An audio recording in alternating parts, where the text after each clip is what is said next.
Welcome to our April 2023 event. Los Angeles ACM SIGGRAPH presents the future of AI in arts and entertainment. I'm Joan Collins, chair of LA SIGGRAPH.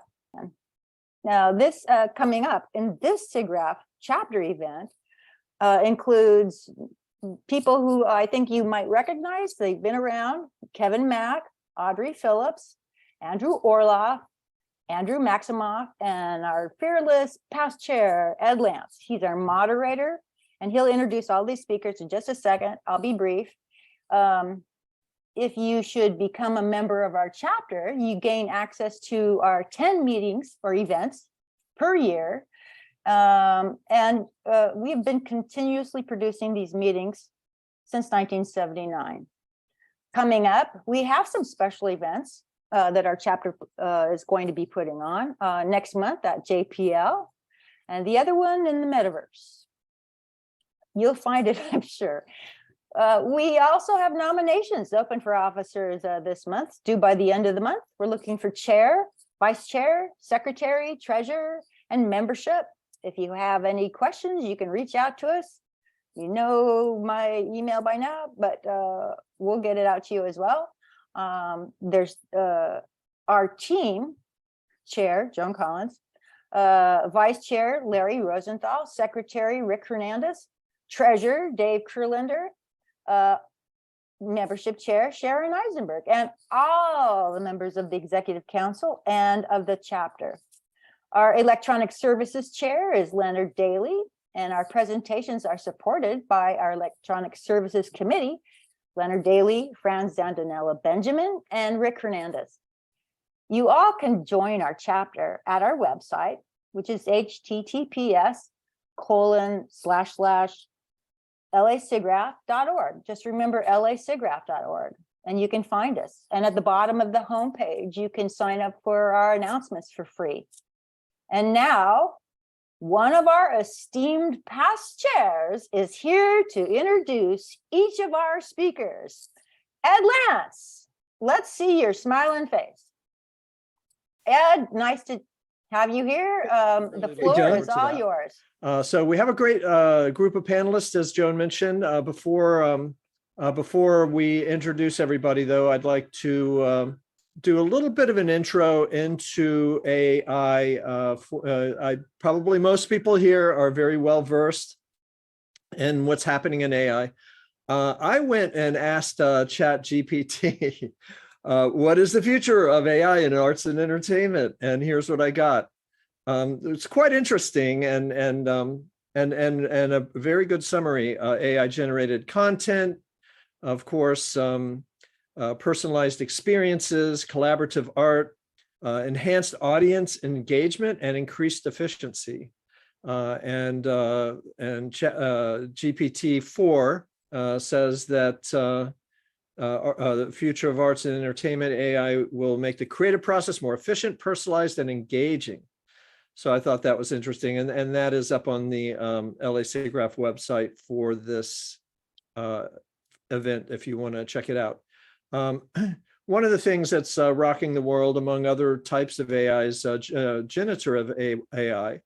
If anybody's not familiar with that, I thought I'd just give you a very quick overview so you know what the heck some of us are talking about here. But basically, you input a text prompt and you get out of the generative network maybe text like GPT, maybe images, video, 3D objects, 3D worlds or environments, game, and it could be a complete game or a movie. So that's kind of where it's headed. So, and this is an example: a teddy bear washing dishes goes in.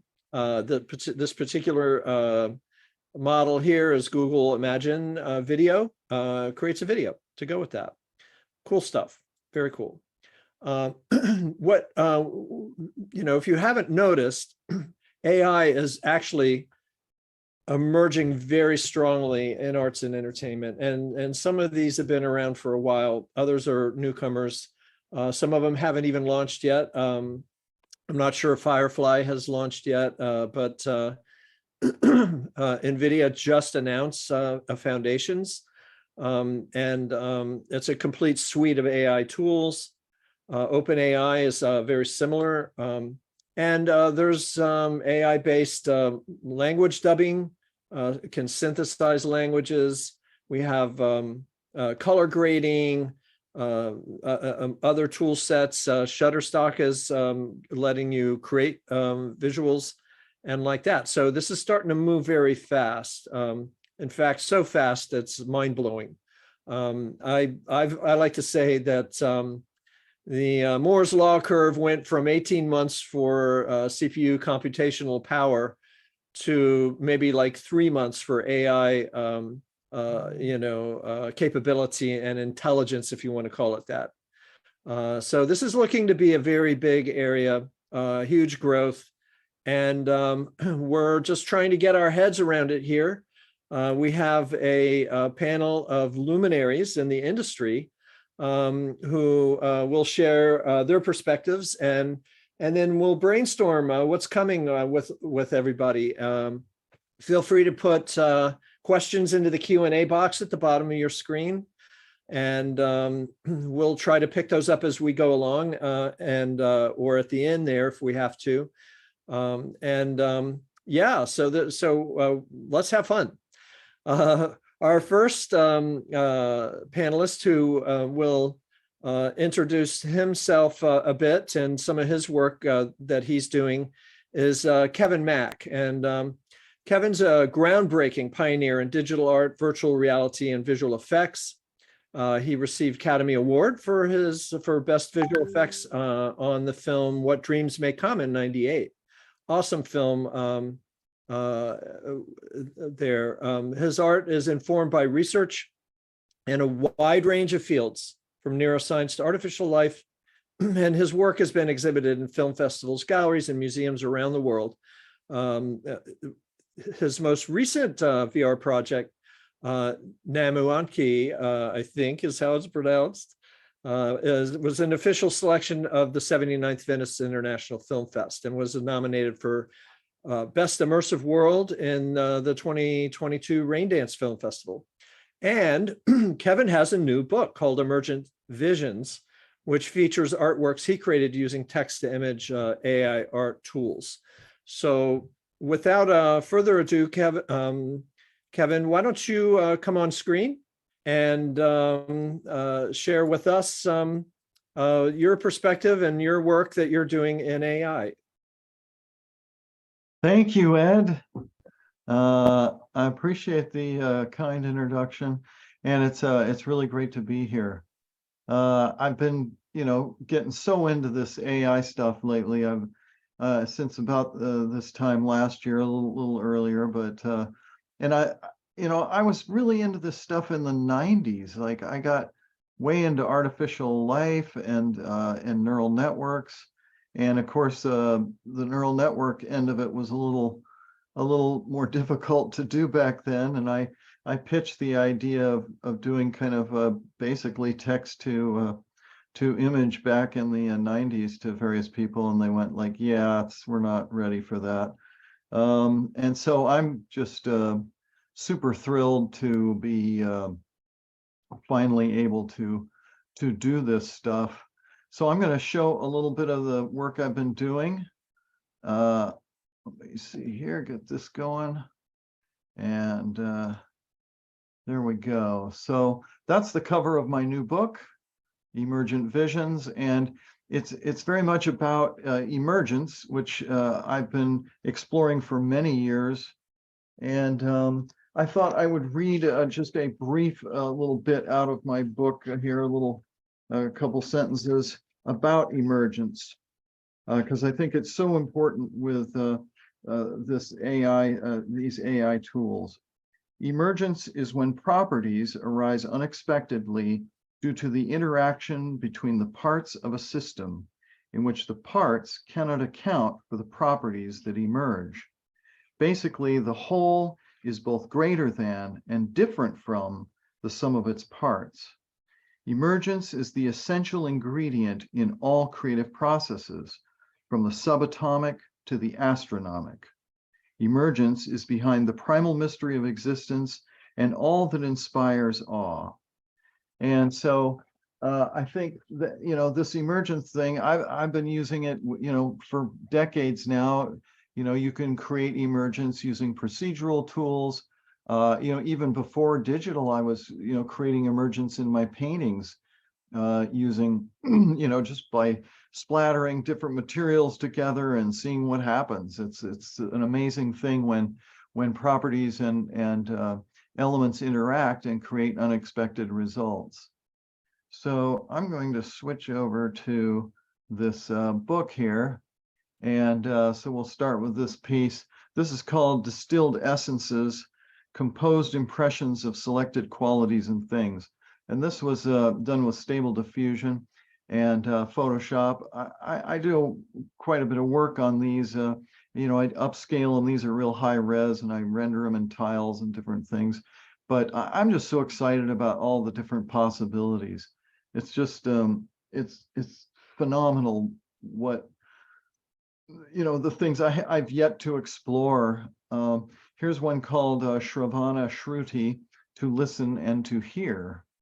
And I think I called it that because it reminded me of a see-through model of a cochlea, or some part of the inner ear, the semicircular canals there. And here we have connected to each other, open communication. And it's so strange, the things that emerge. I'm using these tools very differently than they were intended, and then different from how most people are using them. I'm not trying to create derivative works, and my prompts are rather strange and obtuse to get these things. But I'm really interested in what emerges from from the AI itself. Here's Jadola, the nature of nature. 0 implies 1. And it's just like, how can that happen? It's just amazing to me. And I think, there's a lot of talk about AI and all of the pros and cons and whatnot. And I think one of the biggest things that is, I think, frustrating for me is to see people who haven't really thought about neural networks for a long time, often very visible people, high profile, very learned and credentialed individuals, speaking about AI from a standpoint where they clearly really do not understand how it works. And some of the things people are saying is, it doesn't actually understand anything, that it doesn't have any, it's not capable of imagination, and that it's not intelligent. And this is just patently false. And it's neural networks work the same, regardless of whether they're biological or computational. Let's see here. I'm going to go to page. I've got this book has a lot of pictures, so I'm going to skip around a little bit here. Here we have this one is called Fantastic Flotsam. At first, we thought they were toys, which is kind of a comment on how where we're at with AI right now. It's sort of like, oh, there are these cool toys. But I think I've been thinking about this for a long time, and I'm excited for what possibilities will unfold. Composition of qualities, ornamental mentality.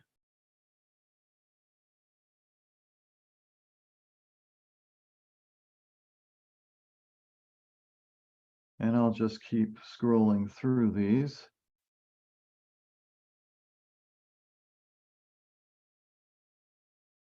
This one's called Curious Collection, Artificial is Natural.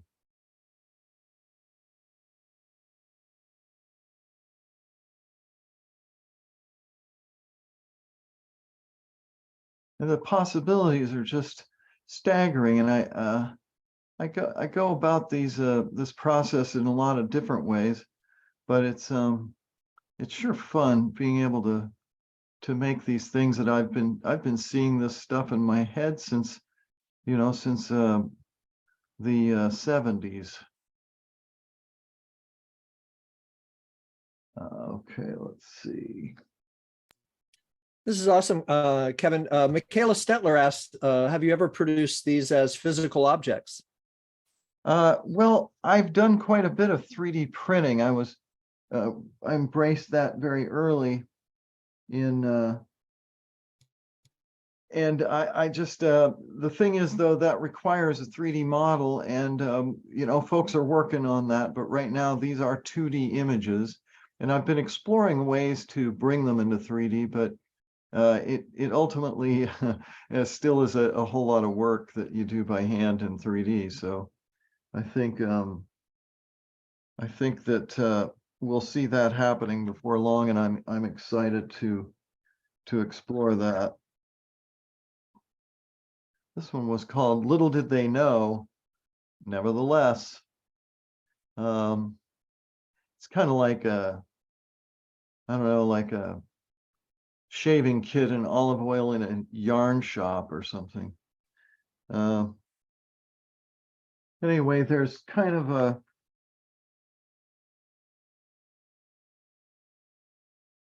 just the things that emerge here create stories and ideas, and the photorealism. By the way, I don't the copyright thing is such a hot topic in all of this, and I don't ever use any, I don't reference any artists' work or artists' names, and or even artistic styles. Like I steer completely clear of all of it. No pop culture references, nothing copyrighted remotely, and not so much because I think that making things that are derivative is necessarily bad, but it's more interesting to me to be exploring the latent space of the AI's imagination. We do have another question from Barry Dembski. He's saying that your images are labeled Stable Diffusion in Photoshop or DALL-E in Photoshop. And he's wondering more specifically, what are you doing with Photoshop after you get the image out of the AI generator, and how much are these touched up?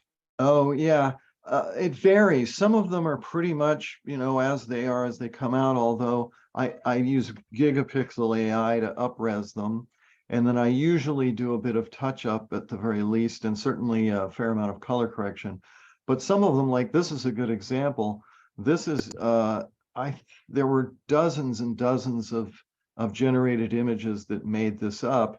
And then it was tiled and redreamed or regenerated based on image to image.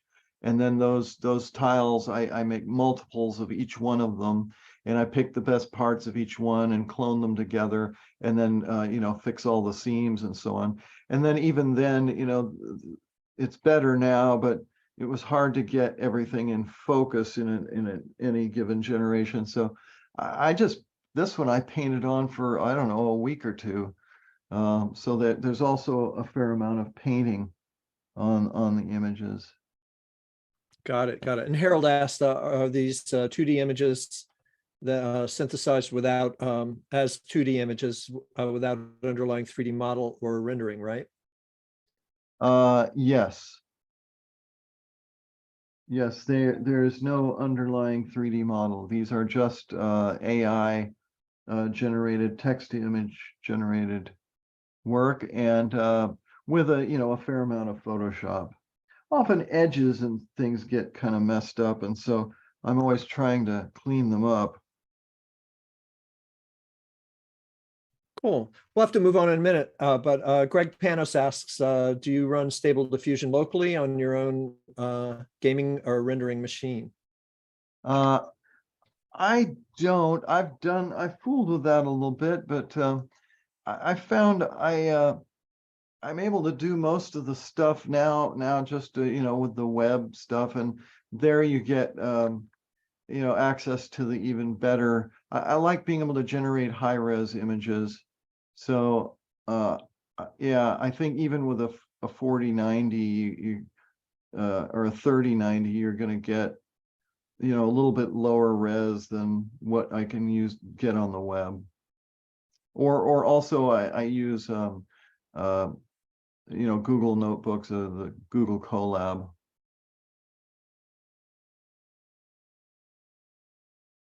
So that's another one that took a lot of painting, recomposing, just the usual stuff. I really enjoy fixing things, and so yeah, it's fun to work on them and make them better and bring out things that I see in them, because they're abstract. And so it's kind of like how I've always worked. Even when I was painting, I would just make a big abstract splatter painting or whatever and brush stuff around, and then I'd I'd start to see things in it, and then I would just bring that stuff out. So that's the book. There's lots more in it, but that's a summary of it.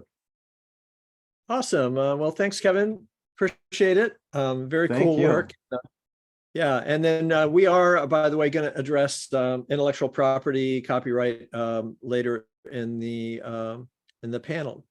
So, and by the way, that's Kevin's full bio. This is available on the LASIGGRAPH.org website.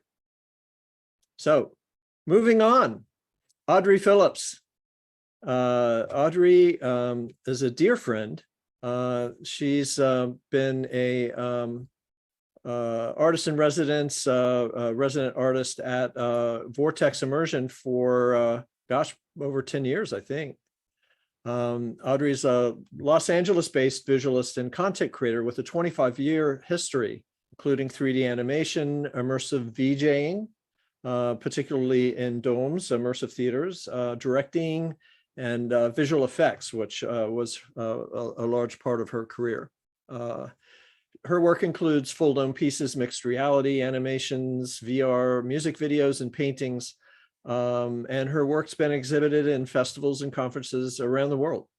Her projects include Robot Prayers, an immersive transmedia project that explores AI and hybrid identities in a world where man and machine are melding. And another project of hers, which was just, a couple of weeks ago, Ladies of Courage, where she took over an outdoor cultural arts festival in West Hollywood Park. And I think there were over 60 poets there and live performers and projection mapping artists after dark. It was a lot of fun.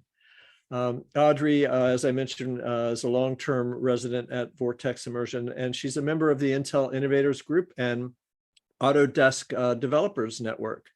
So Audri, why don't you come on screen, and there we are, and say hi to everybody. Okay. All right.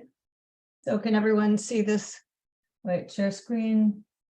1 second. Share screen, share sound. Okay, I'm going to go share. Is everybody seeing that now and hearing me? Yes, we are, You're on. Audri. Great. Okay. And let me try to see if I can get this to be a better view here. Why isn't this going on? Come on. Okay. I think we're going now. Just swiftly, I asked ChatGPT what was the difference between AI and machine learning, because people kind of confusing that, and gave me a lovely definition. And the last paragraph was, in summary, AI is a broader term that encompasses the development of intelligent machines, while machine learning is a specific approach to building AI systems that involves training machines to learn from data. So I kind of like that. Then I did ask ChatGPT to make a bio for me, kind of correct a little bit of some wrong information, but very flattering. So maybe I'll take some of it and use it. And then I also wanted to say that, Stable Diffusion, when it became open source, really got things moving very fast. And a lot of programs still use Stable Diffusion as their background, as their what they build on. In fact, Midjourney actually used the free Stable Diffusion to build Midjourney. So that was David Holtz. Okay, let's see. Let's see if this will play. Now, this was when about a year ago, I did something for Steve Roach. And it was a video where I just took some Midjourney images, and since his music was ambient and lovely, I could just dissolve slowly from one to another. And I was really impressed with how well that worked. So let me go through it a little faster here. So you can see the dissolve through. Let's see. That's not working here. Sorry. It doesn't want to slide. But you can see that they can dissolve through one another very nicely to make a video. And so that was my first try at making some kind of animations with AI, which I hope to do. I'll make a lot of animations with AI.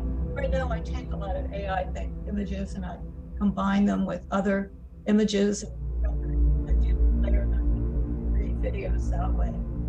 And I think that's what's going to happen with artists. We're going to take AI imagery and layer it with renderings that we do other places. As artists, we are going to use all the AI tools at our disposal, plus all the other tools at our disposal, and combine everything. So we're just, as artists, we just have an extension of our tool set. That's what's happening.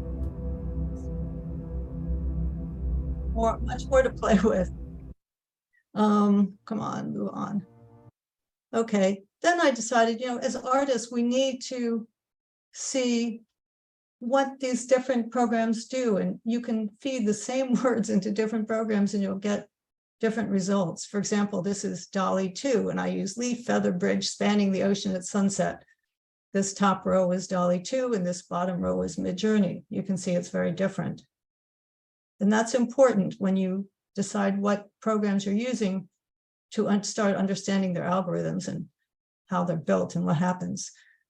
This is something DALL-E 2, Midjourney, DALL-E 2, and this, I did something on the bottom, 1,000-foot tall feather and steel engraved rods forming reflective towers joined by fragile footbridges reflecting sandcastles. And I got some interesting results. I like to use lots of combinations of words because as an artist, I don't want things to be literal. I like to use AI to be conceptual.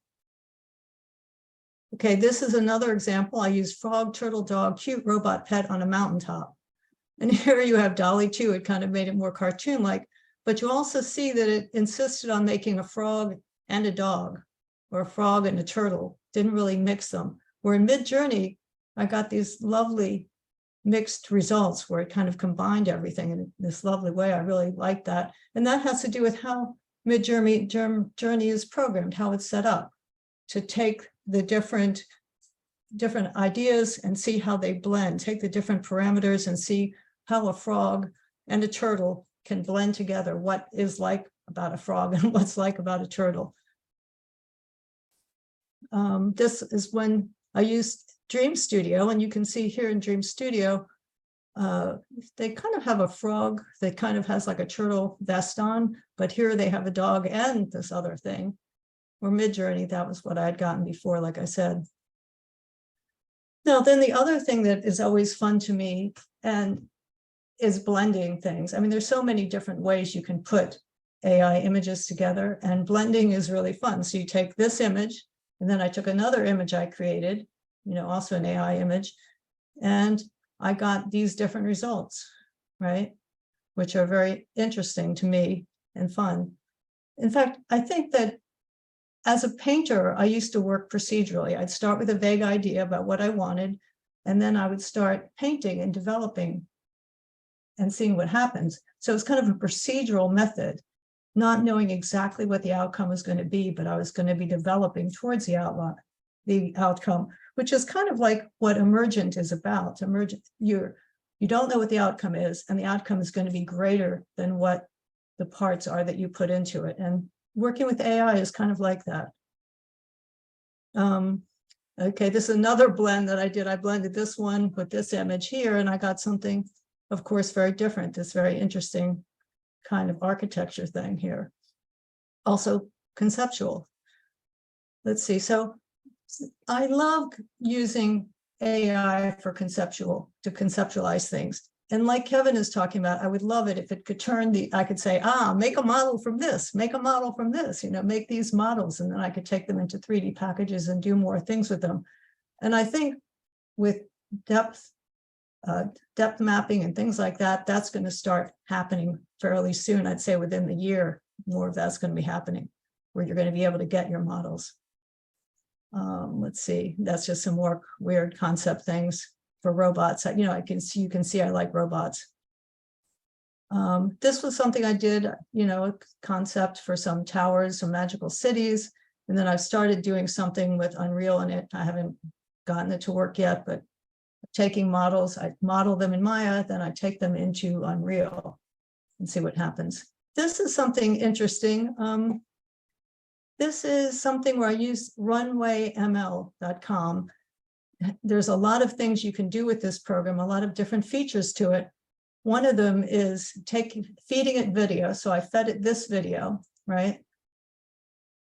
And then you can choose different styles that you want to have the video come out in. And this one is kind of the claymation style, which is kind of fun.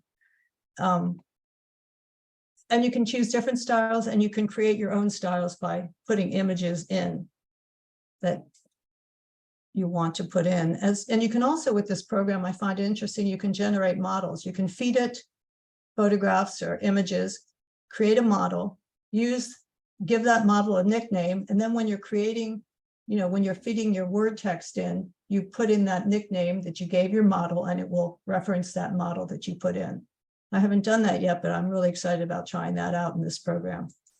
And Hey, Audri, Michaela's asking, when you blend AI generated images, how are you doing the prompts, or are there prompts? Yeah, there are prompts in Midjourney. If you go into I did that in Midjourney, but other programs do it as well. And you'll say, I think actually in Midjourney it's just blend, right? And then you choose the 2 frames that you want to blend. There's also a way of choosing a number of frames, things that you have already rendered, and entering them in, and then getting it to reference a whole pile of frames. But Midjourney is very good. You can go to the document page and find out what you can do with it. Right on. Another question from Phil Lelyveld. Okay. He's one of my concerns is we don't know what the algorithms don't let us do because they offer so many possibilities. He's asking, have you ever been blocked from creating an image that you thought the algorithm should allow? No, I haven't been blocked. I haven't experienced that. I haven't really tried for any kind of porno or anything like that. Or I think there are things where some different programs will block different things because they don't want their program to get trained with, for example, the male view. They don't want to put in a lot of female body parts and things because then they're afraid that the program is going to get trained for a certain perspective on the female and female bodies and things like that. But I really haven't run into that. That hasn't been a problem for me yet, but maybe it will be. It's a good question. And obviously when you run into machine learning, the machines, depending upon what you feed into it, the machine learning, the AI can have a lot of biases in it, and a lot of things can come out that you don't necessarily want to have come out. And that's something that people are talking about. This is another feature of Runway ML that I was enjoying. I just discovered this, and it's supposed to be frame sequences. I'm supposed to be able to feed in a series of frames, and then it will animate between the frames, which is fantastic to me. I didn't really have a series of frames that were all alike that I could feed in, so I just fed in some of these different robots that I had made. And I was really intrigued because it turns out it's a really good morphing program. Let me see. So I'm feeding in very different, kind of different things, and it's morphing really nicely between them. So this was just a first try at using this. And once again, this is in that program Runway ML, which does a lot of different things for you.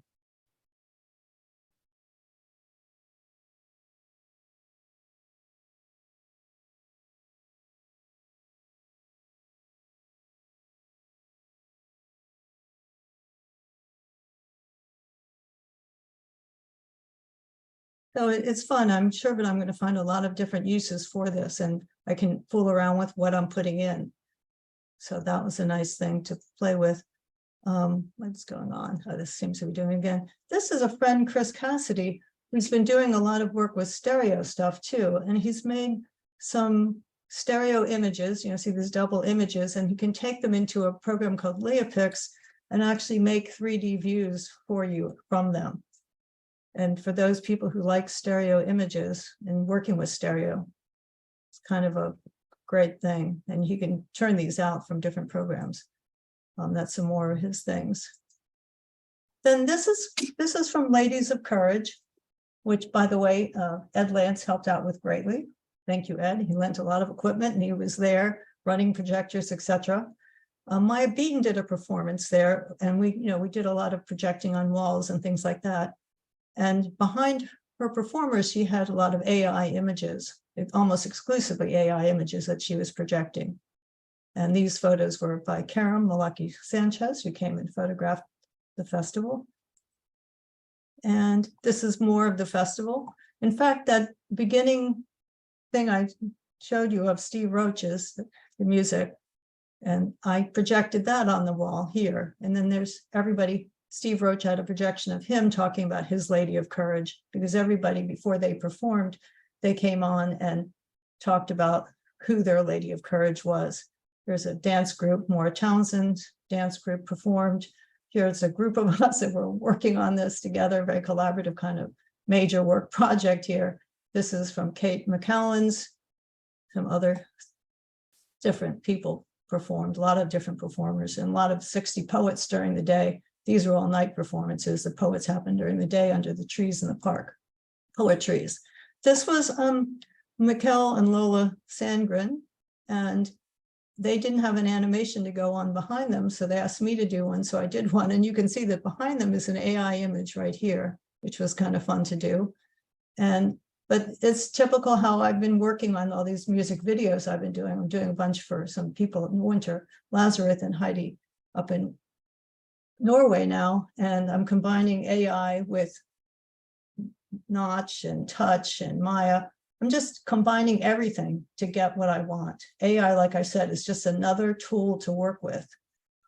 And I think that that's what's going to happen to artists. Our tool set has just been extended, and we're going to have a problem, and we're going to solve that problem any way we can. And of course, I'm sure you're going to hear about it later today. AI is really useful in virtual productions because you put things into Unreal and then you project them and you have live performance. It's insane what's going on. This is another thing. I just tried this out, blocklabs.com, and these are actually, I made VR pieces out of them, and I'll see if I can bring up one of them. I put them up on YouTube. What I did is I took this into, since it's only a single frame, I took this into After Effects, and then in After Effects, I made it into a short movie, the single frame. Then I was able to, and I saved it as a VR piece, and then I was able to go into YouTube and put it into YouTube, and it would play as a 360 piece that you could, roam around. And that's fun. Let me see if I can bring them up at the end. And then there's something called Kubrick.com, which is very exciting. They've been around. They've been used in some virtual productions as well. Their website, unfortunately, isn't up right now. It will be up on Monday, but they're doing something. They've got all these different features, rotoscoping, but the most exciting thing that they're doing is the segmentation. They can render out an image, and then you can take that image in and you can segment it into parts. You can have the mountains, the sky, a bird, whatever, all in different parts, and then you can space them, and then you can put them into something like Unreal or wherever you want to put them. And what they're going to be developing in the future is taking those segments that they've made and giving them depth, right?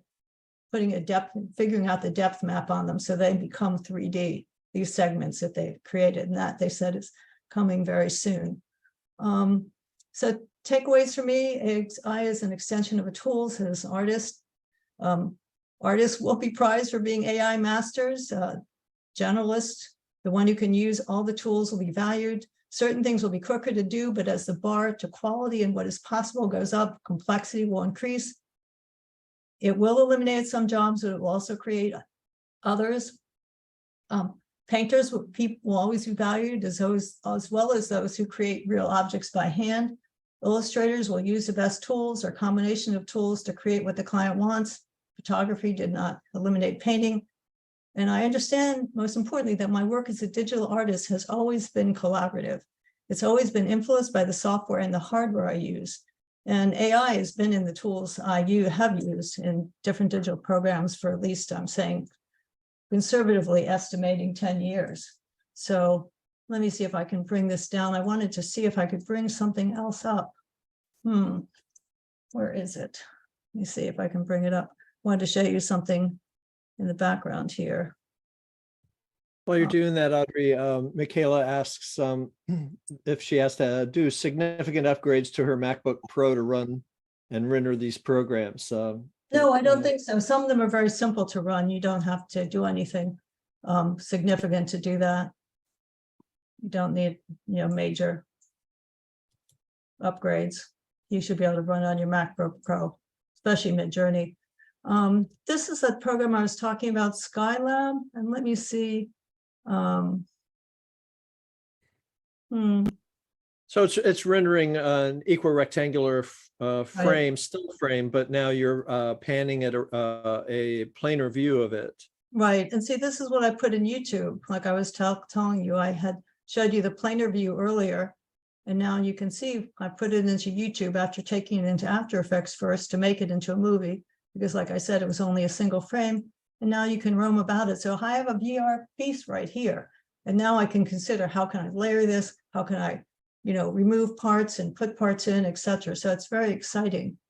This is the other one I was talking about, Kubrick, which, as you can see from this, it's segments thing. Let me see if it'll play so you can see it happening. So they're doing it in segments, and these segments that they're producing, they're saying they are going to be able to make them volumetric and as 3D pieces. So that'll be very interesting. And Greg Panos asked if you've trained any AI models yet. I haven't trained any AI models yet, but I'm going to. I'm going to start. And like I said, the one program this runway program makes it actually very easy to train AI models, which is to me very exciting. But Very cool, Audrey. Thank you for sharing. We need to move on. Okay, I'm going to stop share. Thank you. Very good. Thank you. And whoops, that's not what I meant to do. Hold on just a second. That's Zoom faux pas. There we go. Our next panelist is Andrew Orloff. And Andrew's a very impressive career path. See if I can get to my notes here.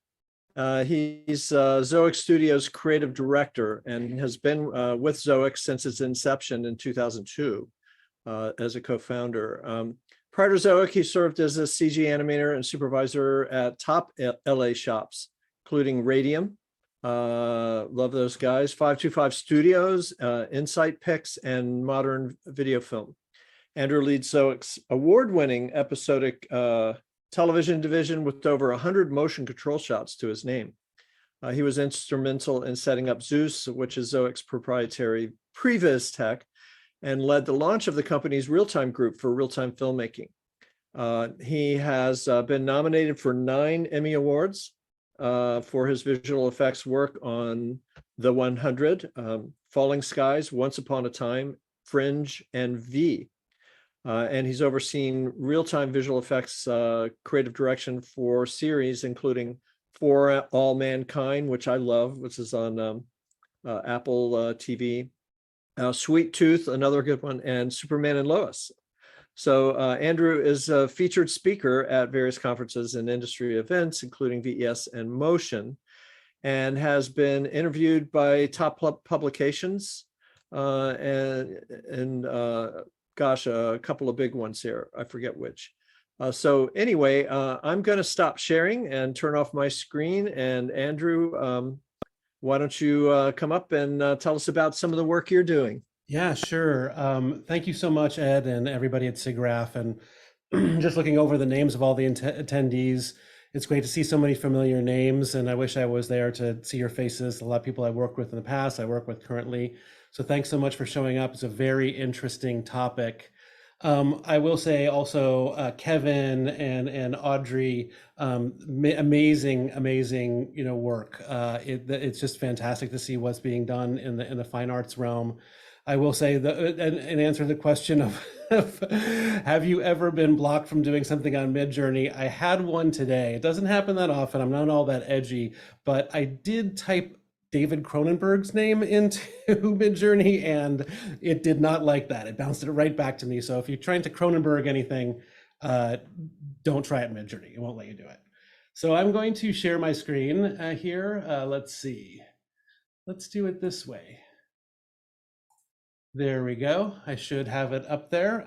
Excellent. So my name is Andrew Orloff, as I told you. I'm one of the founders and the executive creative directors at Zoic Studios. 20 plus year VFX veteran, spending most of my time in broadcast and streaming. And recently I've been heading the real-time group at Zoic, and I have over 2 years of real-time reviews for VFX. And what that means is I've been doing a lot of interactive reviews inside the engine with the engine open, working on previs, lighting development, and even shots for final with the engine open, taking notes directly from creators and stakeholders and actualizing them and iterating on them in real time immediately. So that's been a really great experience. And I've also been starting to incorporate Midjourney. I call my own personal work, I'm an AI art enthusiast and hobbyist. I don't have any aspirations of being a AI fine artist, but I'm always pushing, and those of you who work with me know me, I'm always pushing to find that tool for a visual communication. My job from the beginning of my career has been to communicate visually with clients and bring their vision to life.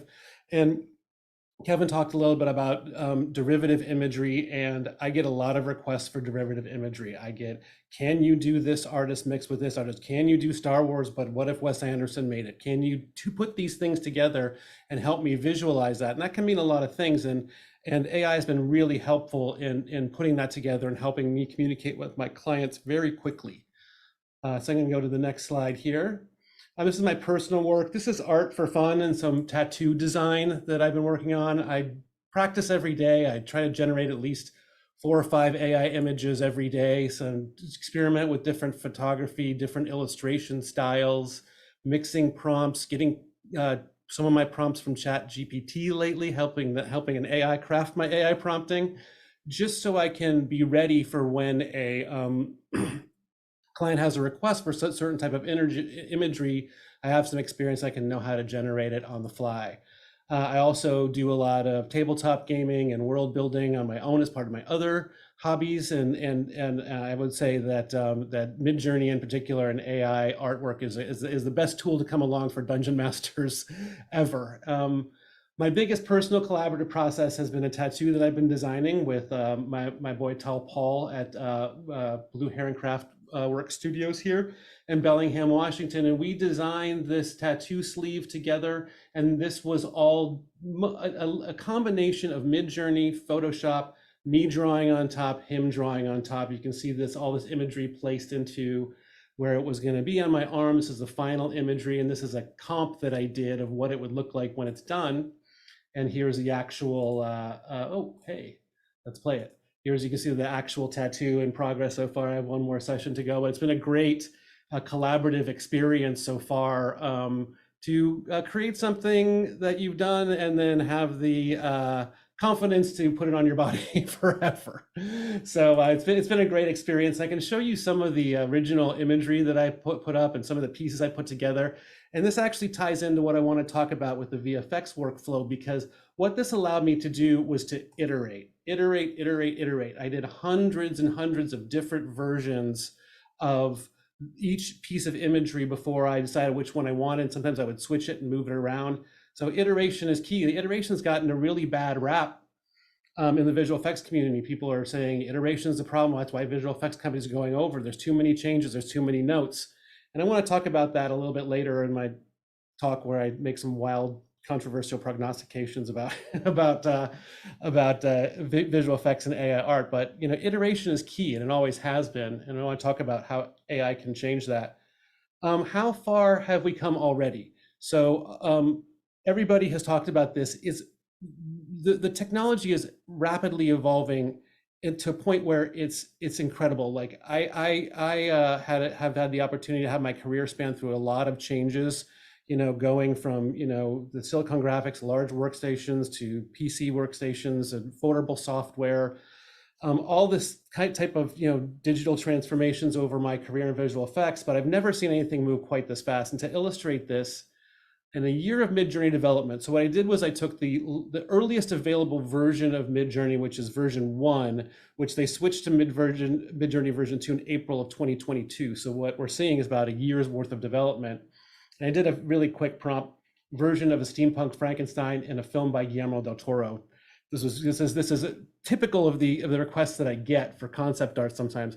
And before any fellow monster nerds get crazy on me, I understand that it should be Frankenstein's monster, and Frankenstein is the person who made Frankenstein's monster. I got that. You don't have to worry. But Midjourney doesn't quite understand that. It needs to get educated a little bit. But this is Midjourney 1. So steampunk Frankenstein, Guillermo del Toro. This is Midjourney today. I ran this off today a couple hours ago. So the thing to look at here is not just the quality of the image itself, but the variation, the different types of imagery, the different types of styles. And, for the work that I'm doing, when I'm generating concepts very quickly, what I'll do is I'll generate a lot of concepts really quickly, pick out the best ones, talk to the client about them, and then talk to a professional concept artist using this instead of what I would do previously, which is mood boards or photo bashing in Photoshop. And this just gets us really close, really fast, with a lot of variation, a lot of baked in iteration.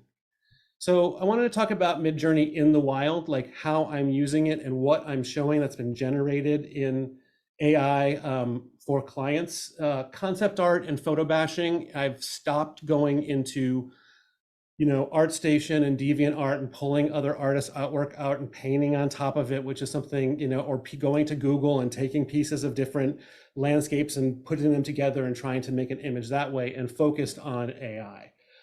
Sometimes using a reference image, sometimes using multiple images, blends like Audri was talking about. I've been using them to create really fast, high quality storyboards and animatics.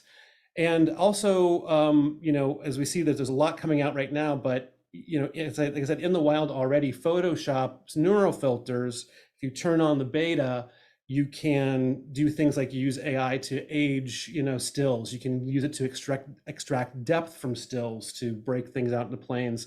So there's a lot of stuff going on already that's leaking into the software that we already use for visual effects. Here's an example of what I'm talking about. A client recently asked for a high-tech shaft in the ground that is, has a structure built around it, sci-fi, and an icy planet. So I was able to generate these just using prompts and a couple of imagery, pieces of imagery as a guide, and generate these 8 images and different versions of it very, very quickly, and got some feedback on which ones they liked and what they didn't like. And since Midjourney isn't as specific, I was able to go into the one that they like the most and extract pieces from the other pieces of artwork and paint over myself to get the notes addressed, to get the next round of versions. Next step would be to pick the one that they like and then have our concept artists refine it even further. It's also been a great tool, not just for communicating visually with clients, but also communicating visually with artists.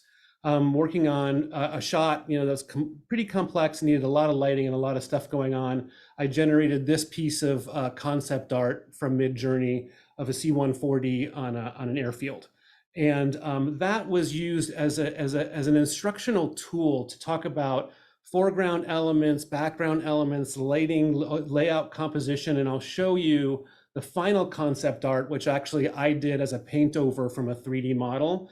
And the final shot for this is, in progress still. It's going to look pretty much exactly like this, just a little bit more refined. So it really, like, to be able to talk to other artists and point at something and to say, this is what I like about this is what speaks to me visually, this is what we should keep, and this is what we should, move on from, is a really, really amazing tool. Storyboards, my current storyboarding process, a lot of times before we go into an Unreal preview session or a real-time session that has animation into it, I like to do traditional storyboards, and I've been using this approach where I'm doing prompts and style prompts that are creating large kind of panable backgrounds that I can use to break out and make storyboards and just draw over the top. So I get a much higher quality storyboard without the same amount of time to render it out. Talking about AI and the VFX process, this is kind of how I see it going. This is just my opinion, and it could go a bunch of different ways, but some of the trends that I see kind of influencing the way we do visual effects from AI in the near future, I see it like what I'm thinking about as a change in task. I think Audri was talking about this, a generalization and less specificity as AI outsourcing starts to kind of come into its own. Right now, we're already experiencing this, and we have been experiencing this from the VFX business side. I'll just put my business owner hat on for a second, and is that, for example, everybody on our roto team very rarely rotos. They manage, they send, they mark up, they QC, and they direct outsourcing partners overseas that can do it at a much cheaper labor rate. That type of setup is probably going to, I can very well see that leaking into other, roto, first of all, it's going to be, I don't think very long before the roto AI gets good enough that they'll now not be managing outsourced partners that are people, they'll be managing AI and QCing AI work. Same with tracking. But as we get into, and we can keep using and refining for things like matte painting and concept art. But as we get into more complex AI that helps us make animation or do camera movement or do environment capture, I think what we're going to see is, an explosion again, as we did when we saw the affordability of CG as far as software and hardware. We didn't see less, we saw more. I just think we're going to see more material with a lower barrier to entry. I wanted to just kind of show where we're at right now with environment capture. I did this just before we got on the air, probably about 2 or 3 hours ago. And this is my J Mascis signature Jazz Master. I put it on the floor and I went around it with a Luma's AI. And this is not a LiDAR scan. This is what's called an irradiance field. And you can see, if you look closely, that the reflections are changing and the sheen is changing. And this is just where it's at now with my iPhone in 5 minutes, capturing environments like this, and then, right from their website, you can go ahead and you can just take it into Blender, move it in. It's got a fairly high density mesh and light it, shade it, move it around. You can see it has depth perception because it's able to extract it from the background. Asset creation and building things to put inside of visual effects shots is one of the biggest expenses and barriers to doing large scale visual effects shots. Quixel Megascans and Unreal is changing that. AI and the ability to generate these assets on the fly is going to change it even more. I wanted to show you an interesting example just to show what these irradiance fields can look like. This is an AI assisted build of a very reflective surface, and this is not rendered. This is just this is a real-time render of an irradiance field, I should say. It's not computer generated. It's made with a series of photographs that an AI puts together.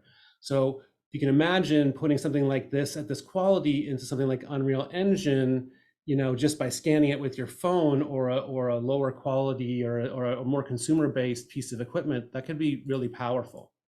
So in the future, the capital F quote future, I think we're going to start to see asset generation, and even rigging and rigging controls being made in AI, animation assisted by AI, real-time and AI coming together. And like what I'm doing right now, which is sitting with clients and having them iterate on the fly, moving lights, moving cameras, is going to extend into changing assets moving locations, and just kind of opening the whole thing up. And I think that it has the opportunity, that combination, to transform the entire visual effects pipeline. Because what it allows us to do is to bridge that gap between, get out of this traditional paradigm we've been in with digital visual effects, which is give a note, send it back to the top of the pipe, have everything cascade down into all these different, very specialized steps, and wait for another iteration. The iterations will happen, more directly, and then we'll go off to finalize and bake it in. That means we're always going to need expert lighters. We're always going to need really creative keyframe animators and map painters.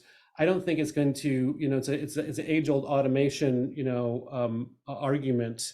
When we made the transitions from models to CG, there were some people saying like this is going to ruin the whole thing and it's going to make less jobs. Well, now there are way more CG artists than there ever were model makers. It was painful for those, people who didn't have the opportunity to transition. I get that. I think that we're looking at another transition period though, and I'd love to see what you have to say and have a lively discussion about that in particular. And that's kind of the whole whirlwind tour of my thoughts on AI. Awesome, Andrew. Hey, we do have a question about the future here, and Sure. Shalini Paul is asking, will AI be able to generate complete movies anytime soon, or is Some of the tools that Audri are showing are getting into motion, and it's really cool to say, like, could you do some animation, say drop some animation on Unreal Mannequin, feed that through an AI and say make this look like a photorealistic a rendering of this type of character or superhero or something. Right now we're in the very kind of baby steps in that. I would be interested to see where we're going to be, in a year's time from now. But then also this, the Luma AI that I showed that did the irradiance fields, they just announced an Unreal plugin and the ability to put animation on their scans. So it's coming. It's not quite there yet, though.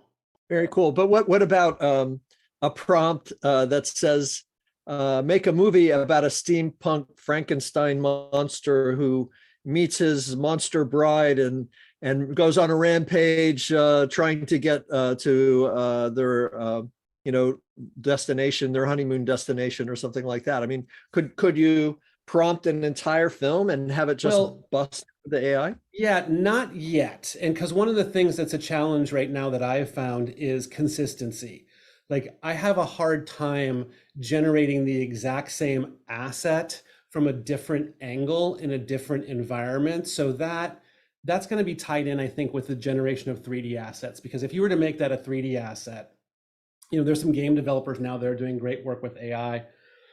The company that did the panos that Audri was showing also does a lot of game development. You can type in a simple game environment, say like, there's a bunch of mushrooms on the ground, and then like a car comes down and starts driving around, and it sets up the game for you. You could put that into the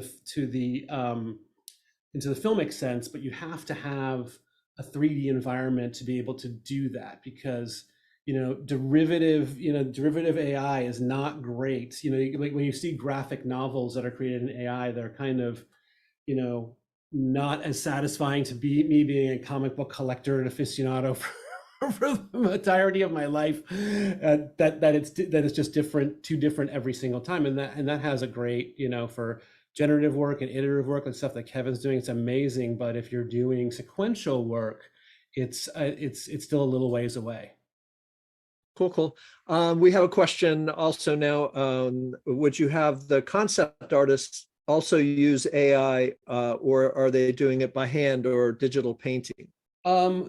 It's a mixed bag. I tend to use concept artists who draw from scratch, and I use Midjourney to augment my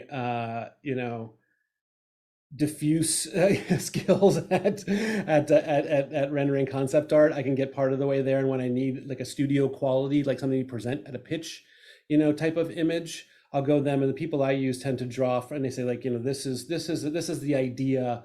Don't do this exactly. But that's fine. I do, there's a lot of concept artists out there that I've worked with that I know that, have their own companies now, that their process was a lot about using Photoshop and getting photographic elements off the web and putting them together and making it their own and making a concept that way. They have all transitioned to Midjourney to generate their base images. And there's still a tremendous amount of work that goes into creating an image like that, similar to what Kevin's doing to get his, AI images together in a piece of fine art. Concept artists are doing that together. They're, kit bashing and putting stuff together to get a base and then using their skills to paint over it. Cool. And one final question here from Greg Panos. He's asking, do you think artists using AI should play down their usage of a reliance or dependence on AI tools as the tech is adopted, generally to shift focus back onto the more complicated process that goes into creation? Yeah, I'm pretty upfront about that. I get the same question about Unreal Engine. Like, should we tell people that we're using like it's a video game thing, it's not a visual effects thing, so like let's not. And I'm like, hey, I say right up front, like I use Midjourney for the basis of this. We're going to refine it and we're going to do a concept art. But when you're doing a design of a creature that has a magical horn and your client doesn't know what they want, you need to show them 35 horns. Like, I'm not going to get a concept artist to draw 35 horns for me. It's just something that I can do in AI that I can't do otherwise. So I don't feel bad about being transparent about it. But yeah, like there's I don't want to say prejudice, but there's a little bit of like, ooh, it's not real. But I just kind of blow past. Very cool. Well, thank you, Andrew, and we'll bring everybody back up at the end. Thank you. And we'll have some general Q&A. I love the tattoos. Okay, well, next up, we have Andrew Maximov, and he's working on some really cool stuff. I ran across his company online. He's CEO and founder of Promethean AI, which is a leading artificial intelligence suite for digital asset management and virtual world creation. Andrew's a game industry veteran, formerly serving as technical art director for Sony Interactive, where he's pushing the cutting edge of technology that powered the biggest entertainment franchises in the world. Andrew's listed as both Develop and also Forbes magazine's 30 under 30. So he's a youngster and he's an artist, programmer, consultant, entrepreneur, and speaker at computer graphics events around the globe. So Andrew's also been co-running the Art Direction Summit at Game Developers Conference for 9 years and served on the committee for SIGGRAPH Real-Time Live. Andrew, this is a fascinating statement from him. His unrelenting focus and singular goal throughout his entire career has been democratizing the creative process, supporting artists, and empowering creativity within everyone. So awesome, Andrew. Why don't you come on screen and share a little about what you've been up to? Of course. Thank you, Ed, for the introduction. Thank you to everybody else for your presentations. A lot of fantastic stuff, as always. I mean, I never get tired of seeing good art being made in interesting and inventive ways. So really appreciate it. And yeah, as Ed said, obviously, I've been doing the speaking circuit for more than a decade now, and it's been really interesting watching that transformation, because I feel like the first talk about artificial intelligence and art I did maybe 6 years ago at this point, and seeing the evolution throughout that time, and obviously including the work that we've been doing with Promethean, has been quite staggering, quite exciting, quite fascinating. Getting to work, day to day with some of the best artists in the world, building some of that entertainment using artificial intelligence has been a lot of fun. And so for me, instead of doing another sort of presentation with slides, as I've literally just came off Game Developers Conference 2 weeks ago, where I did another talk on AI. I figured I'd much rather give you guys a little demo, go a little bit more hands-on, talk about some of these processes, and just get a little bit more tactile and discuss some of the things that we find exciting and valuable about AI-assisted creative processes.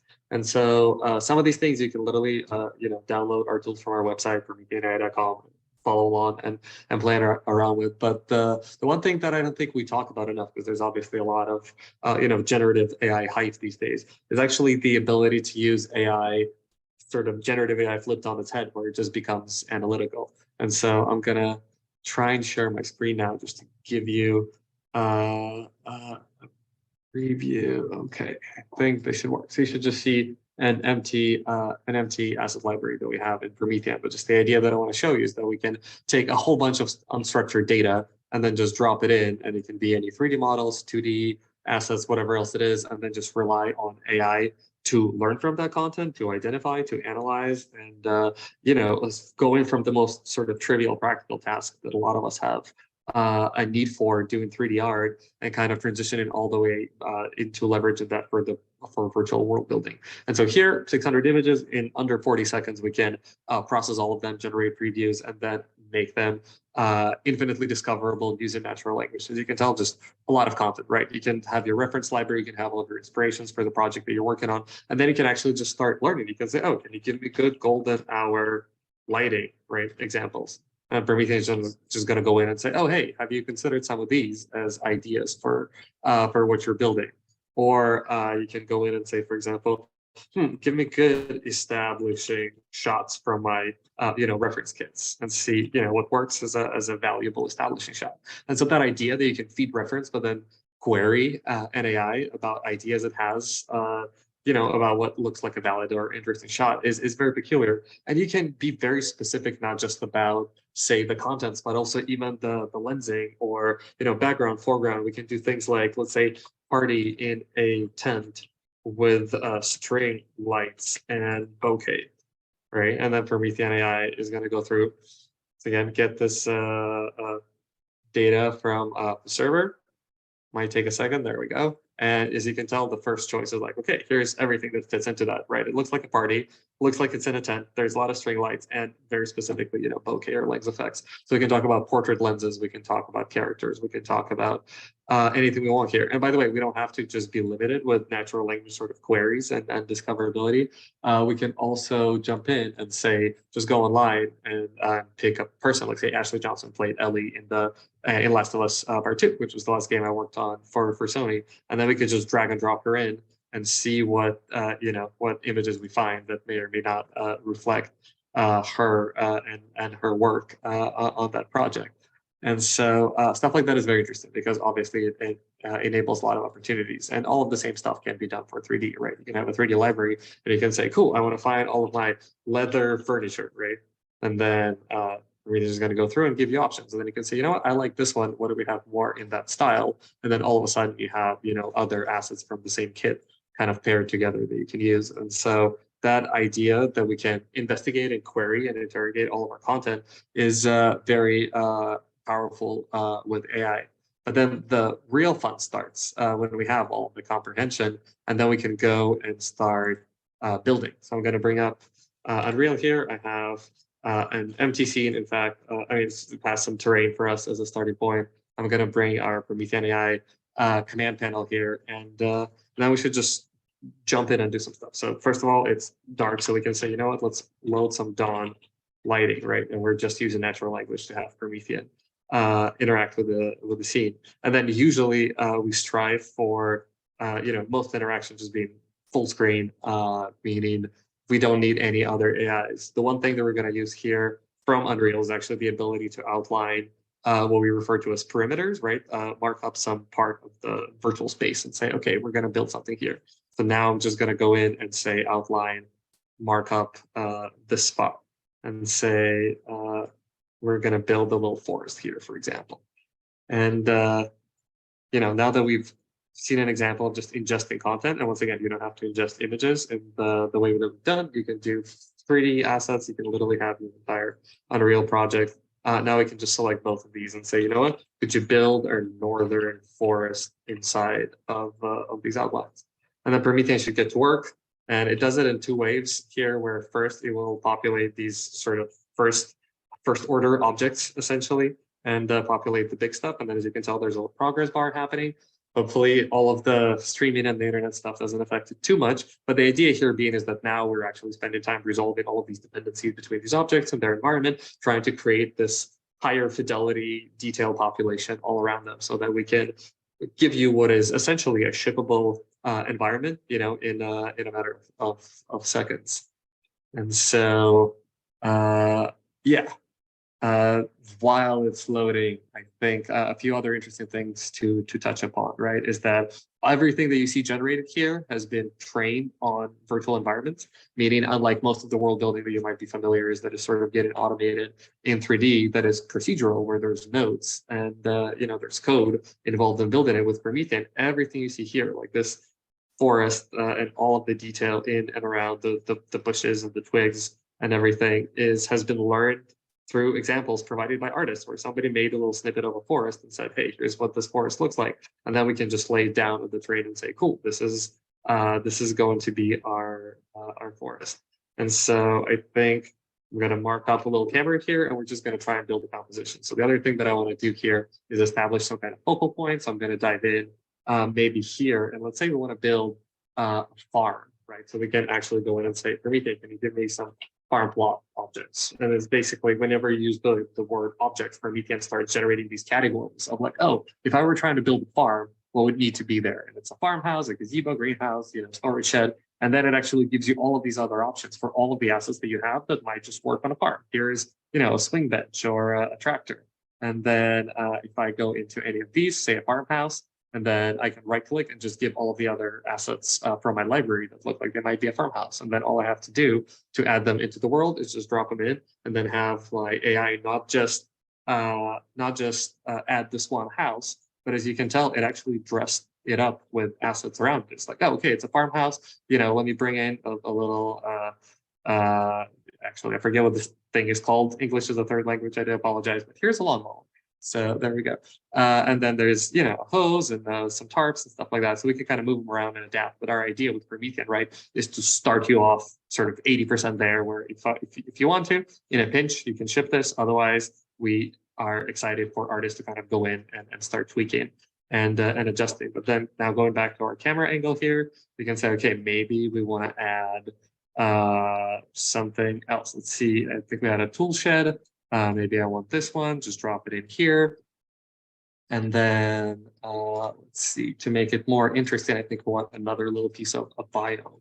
Meaning let's add a little field here, field of grass. And once again, as an artist, I can be very bespoke, very specific. Something that you can see is quite exciting about Promethean, right, is that I'm not just given a prompt and then kind of washing my hands of it. I can be as hands-on as I want to. I could say, this is exactly where I want a field, and I'm gonna show you examples of, for example, how I want this field to be done, and we can talk about that a little bit later down the line. But here I can just say, could you build a meadow inside of this outline?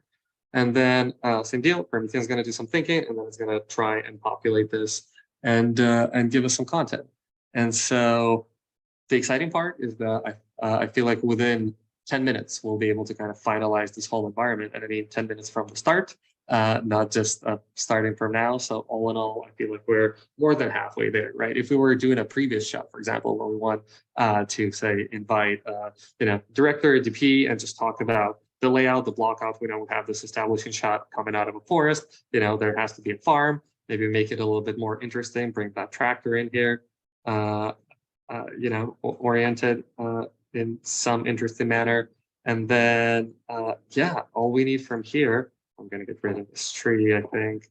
Maybe move this to the side to make it a little more interesting. Let's actually move this out of the way a little bit more. I think that looks more interesting. All we need to do now is actually add some characters. Or let's add a car. Let's say we are stuck in the forest. Here's our car. drag and dropping it in. And by the way, the cool thing is, as you noticed, I was just typing stuff in, and then Promethean's like, oh, is this the asset that you were looking for? It's like you have an assistant that constantly just kind of feeds you ideas. And I can say, yes, that's what I was looking for. Can you give me some characters? Here's some characters. Maybe I want them, you know, with backpacks because they're traveling through the forest. That might work nice. So maybe let's get this guy. Let's get this guy. This guy fixing something up.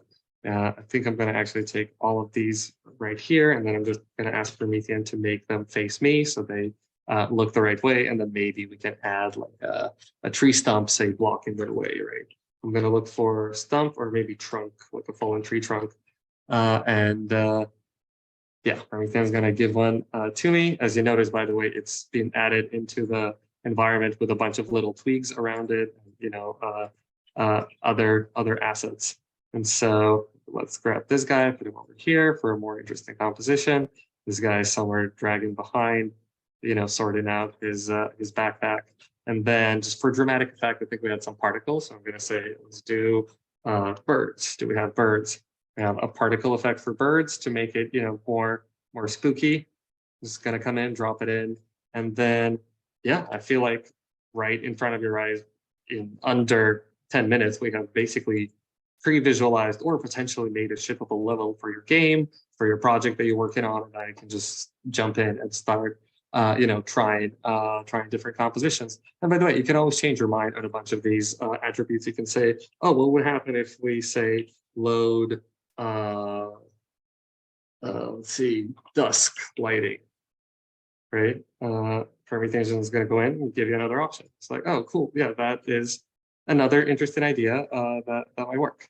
And so that ability to very quickly iterate, this ability to, you know, build out full environments and try things and kind of experiment and have an AI be a literal assistant, which does not necessarily have to perform the final work for you, but rather facilitate the creative process. At Promethean, we use words like, you know, high-level creative intent translated into actionable 3D content. And that's hopefully what is reflected in here, where your job as an artist, as is going to be for every artist or creator, is going to be, you know, to art direct.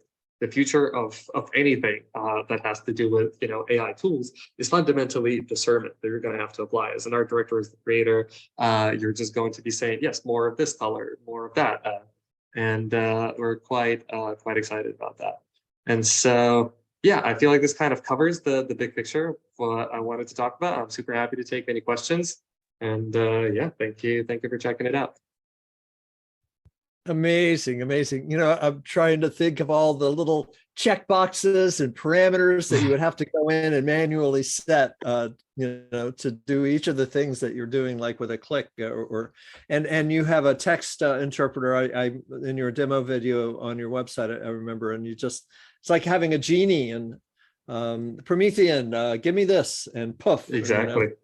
And you can use natural language too, if you want to.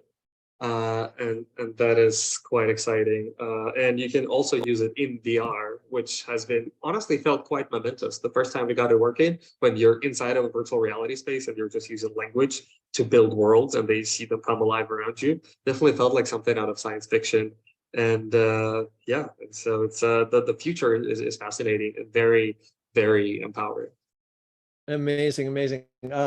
Edward Bask asks, as our reliance on AI is increasing, I wonder how our dependence on it for instantaneous solutions based on existing imagery or our input will impact our own imagination, as well as a reflection on our own individuality, visions, ideas, emotions, fears, and hopes.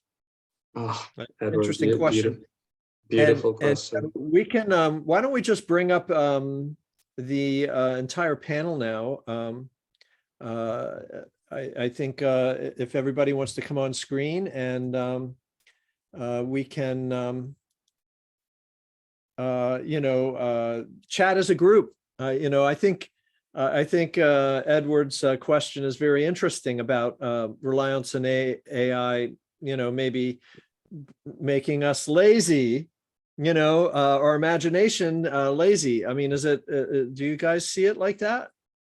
I don't. I find it inspires my imagination. It's just like an an imagination amplification device.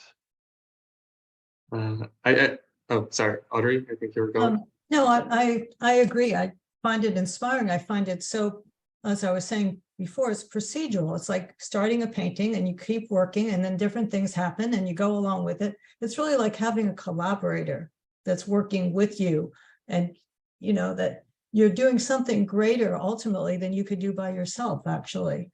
And I love that, having this collaborator. And also, Ed, you were talking about earlier, just can you just tell something to make this whole animation? Well, yes, it might make it for you, but then you're going to, as Andrew said, you're going to have to art direct it. Oh, that's what you did, but that's not quite right. I want this, I want this, I want this, I want this. And nothing, I have found in the industry, nothing is really simple. Everything always gets more and more complex. So if you're working and the bar gets higher, more and more complexities of what you can do are going to be added. And as an artist, you're going to have to understand these complexities and understand these new tools and figure out how they all work together and what you can do, because the bar of what people expect and what magic is and what can happen is just going to keep raising. So I don't think things are actually getting easier. They're getting more complex, but more exciting at the same time. Very cool. I think creativity is also about emergence and being able to harness emergence and discovery. Like discovery is such an important part of the creative process. And it's like, what would happen if I mixed this with that and some other thing? And you discover things that you wouldn't have thought of otherwise. And that's where original creations come from. And one of the knock-ons, I think, Kevin and I were talking about this when we were kind of prepping, is that,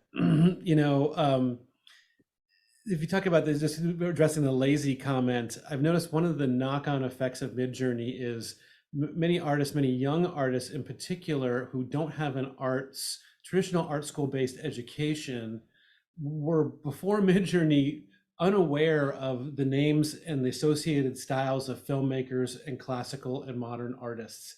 Now with tools like MidLibrary that list all the artists that you can reference using Midjourney, I think that there's a osmosis of art study that's come into the to the artist community that I think it's really refreshing to see that. I think I just want to add a little bit of color to that question, because I agree with what everyone has said. But I think the interesting thing to me, and where I do find this something to be both concerned about and take responsibility for, is I feel like the reason there's a fear or expectation of us growing lazy with AI, or it kind of supplanting the artistic process, is because I believe we as an industry have not done a good enough job of clarifying what artistic process is. We've not done enough work in teaching the right values.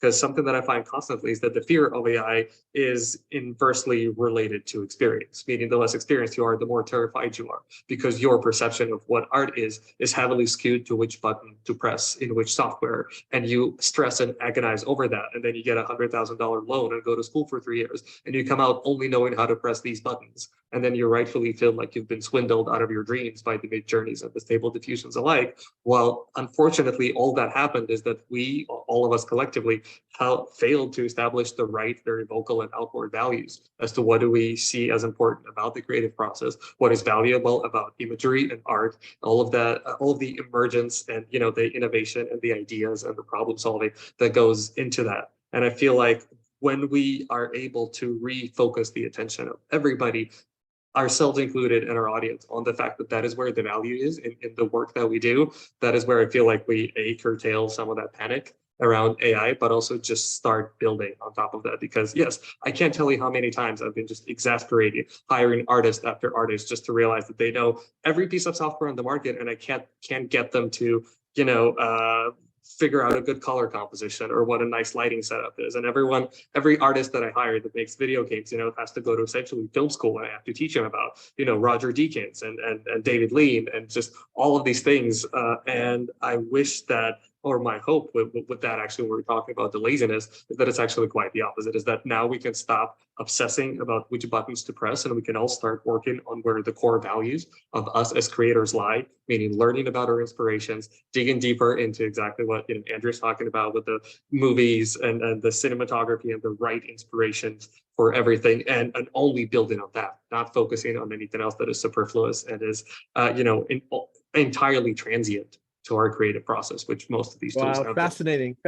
And I guess I think Andrew Orloff used this term prompt engineering. It's like knowing and knowing the different styles, like you said, the historic styles and lighting and all that sort of thing. A couple of questions slipped in for you, Andrew Maximov. Jesus Nolan asked, he said, I love the environment you made. Are you able to press play and interact with the environment? That's the kind of the fun part, is that it just runs in Unreal. So Promethean integrates across every 3D editor. So we are in 3ds Max, Maya, Blender, Unity, you name it. And the creative process is exactly the same. You use language and you just drop objects in the world. And if the 3D editor supports it, you just start whatever, load your vehicle, drive around the terrain. Hopefully, don't hit anybody. But the idea and the goal with what we're building, right, is just to build what we refer to as the final interface for building virtual worlds, meaning it doesn't have to be constrained to a game engine. We are working on integrating it into video games, user-generating content platforms, eventually social media platforms, because for all intents and purposes, this creative workflow is not just an extension of the game development process or movies or previs.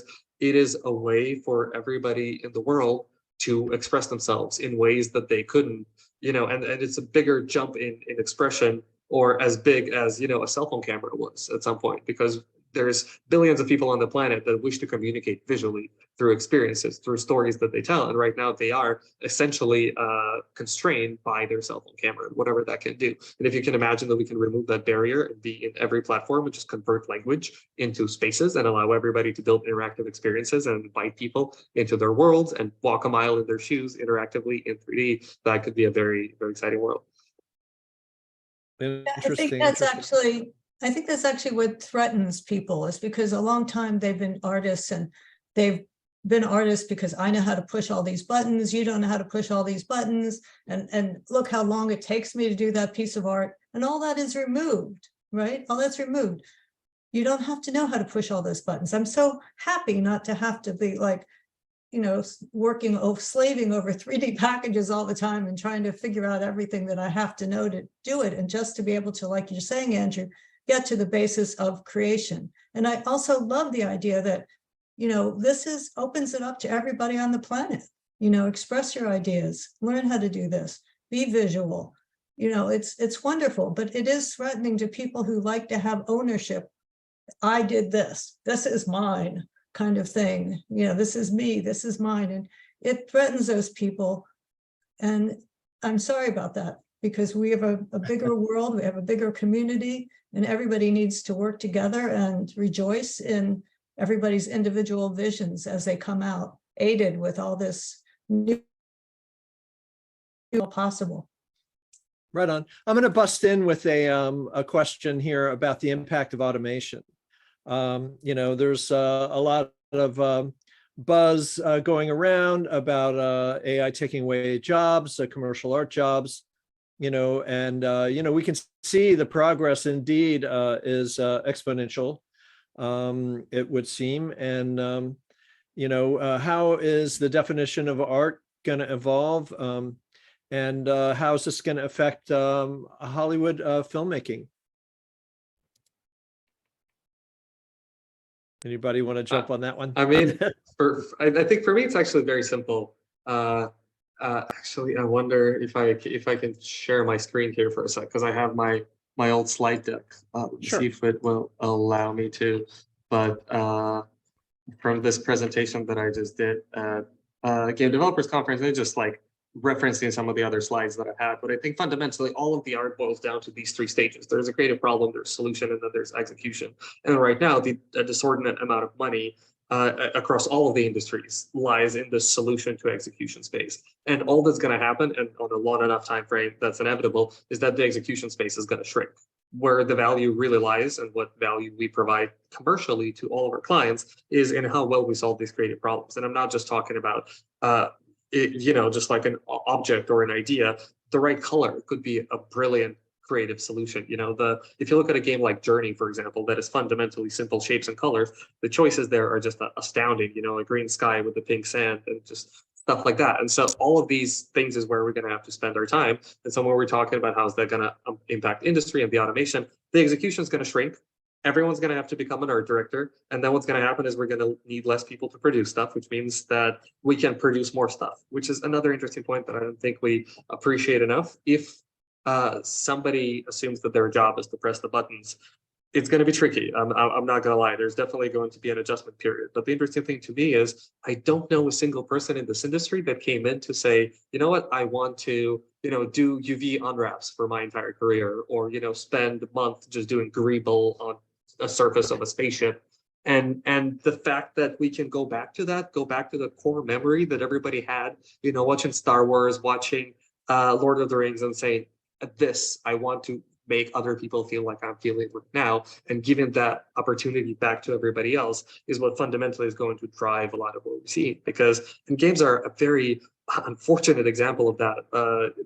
They cost hundreds of millions of dollars to produce, just production, and then you double it up with marketing. What that means is that we are economically blocked from delivering experiences that are not everything for everyone at once. If we have any faintest hope of making that money back, we are essentially regurgitating, the same sort of superhero model for video games. There's no opportunity economically to make a drama, to make a comedy, to make a romance that is visually and narratively impactful. And so the moment this cost goes down and smaller groups of people can tell very intimate stories at a level of quality that rivals the biggest Hollywood studios, we finally get into a world where the content that is produced is not just about appealing to everybody at once, but it's smaller pockets of content that, are not good for everybody, but they're just great, fantastic, life-changing for a much smaller group of people. And then the people that get to produce them actually get to make a decent living out of it. And I can't freaking wait for that.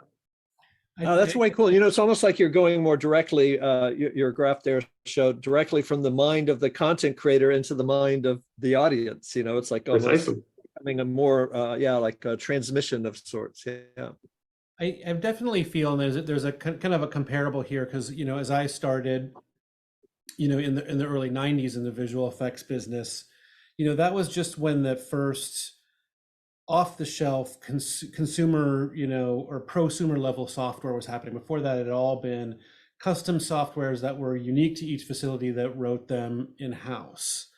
And at that time, there was no delineation of task groups. The idea that, as Andrew just said, that someone would be doing UV wraps as a full-time job was just not even there. It was a new technology, so everything was very generalized, and we did everything from tracking our own shots to all our modeling, all our texturing, all these things that are now careers were just part of what you needed to do to work the software. And I think that once a new technology comes in, there is a period of generalization and kind of collapsing of these individual task areas. I think we'll see that in visual effects. We're already kind of seeing it through outsourcing and using just kind of cheaper foreign labor to do these tasks and having people art direct those people.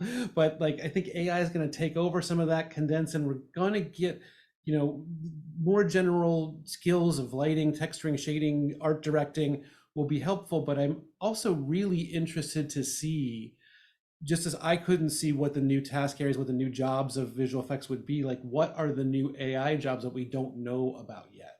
When specialization comes to the AI space after we get a chance to play with it and create stuff with it, what are the new jobs? Are there people who are just training AI? Is that a job for visual effects? An AI model trainer? I don't know, but it's definitely going to happen, and it's going to be hard to predict what those are. Well, maybe you have a prompt engineer just for lighting, whatever. I think we'll have jobs for a while. Jobs are, a thing that we keep doing, and we don't want to get rid of all the jobs all in one day or something. But it kind of seems like, I mean, I don't know, it just seems like, haven't people read science fiction? Did anybody not watch Star Trek? Like, you know, even Buckminster Fuller back in the 60s said, like, you know, if we could just not have to have jobs, people could go back to doing, you know, the useful things that they were interested in that helped everyone and contributed to society and whatnot. Anyway, yeah. No, that's a transformation. Andrew Yang talks about that a lot.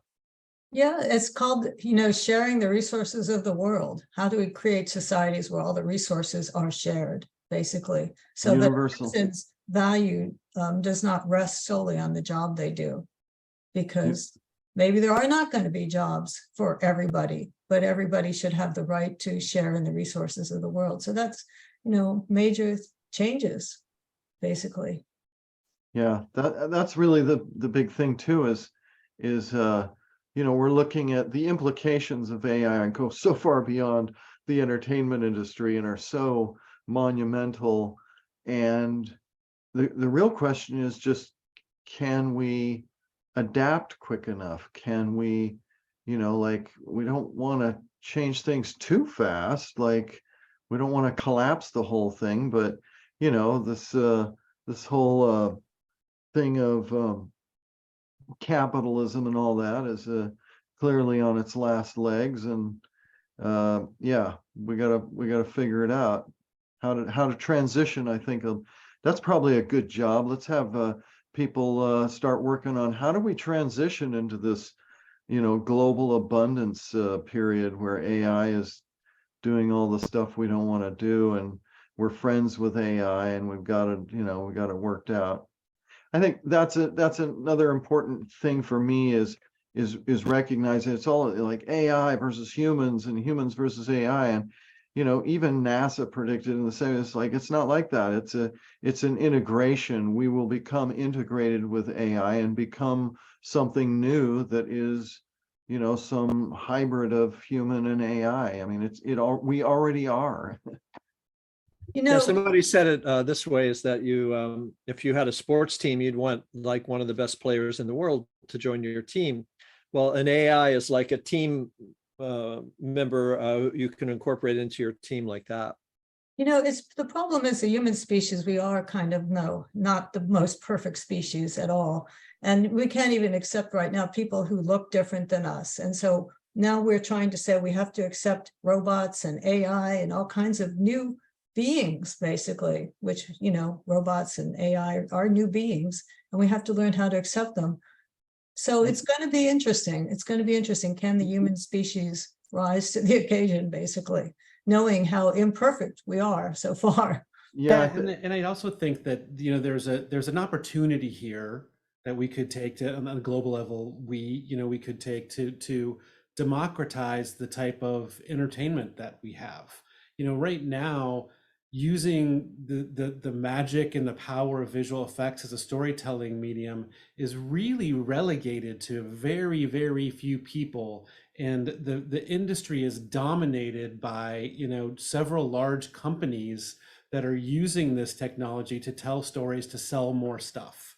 And what happens when that same technology that's used to make the latest superhero blockbuster with robots is given to somebody who didn't have a voice previously? What stories would they tell? You know, how would they use this technology if it's a completely level playing field, and you could harness the power of the latest, you know, tentpole to tell a completely different story, that from a perspective that no one's ever seen before, from a group that's been, you know, marginalized or hasn't got a chance to say what they need to say. It could be very interesting. Yeah, well, look at social media. Anybody with a smartphone can be an influencer of millions of people potentially. That's power that we put into the hands. We've democratized that power and put it in the hands of I think 80% of the population of the planet has a smartphone now. So I'm just wondering what the influencers of the future will look like when they can build worlds that you can inhabit. I mean, it really, it's an amplification of human consciousness, and maybe the quality of human consciousness needs to up level a bit to be able to handle Yeah, this. 'cause there's a flip side there. We all know the issues with social media and, you know, what happens when you have the power to create something that's so persuasive and so powerful that you might not like. Yeah. Well, let me bust in with another question here, if I can. In terms of, you know, just sort of the general ethics of using AI and whatnot, there's this one news story that you know kind of became quite popular about an AI artist who won a fine art competition, and he just typed in a prompt and created something cool, and he won. You know, like, are we going to have to disclose how we created things? You know, and then of course, you know, you have this people making graphic novels now. That was one of the questions I wanted to address, but you know, he published a graphic novel from just a bunch of text prompts in Midjourney. So I'm just wondering, are there any sort of guidelines or ethics that we're going to have to you know, standardize or put in place or even regulate? I think we gotta start looking at the standards for our ethics. Like, I question the ethics of having an art contest, an art competition.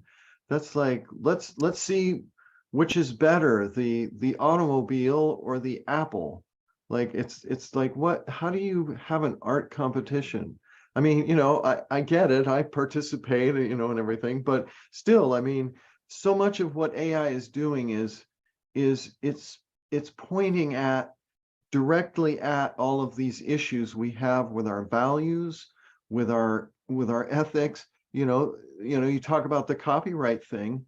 It's like, well, let's look at the ethics of copyright. Like, who does that serve?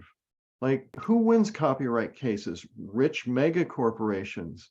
You know, like, the winner is the one with the most money or the best lawyers or whatever. It's not a fair system.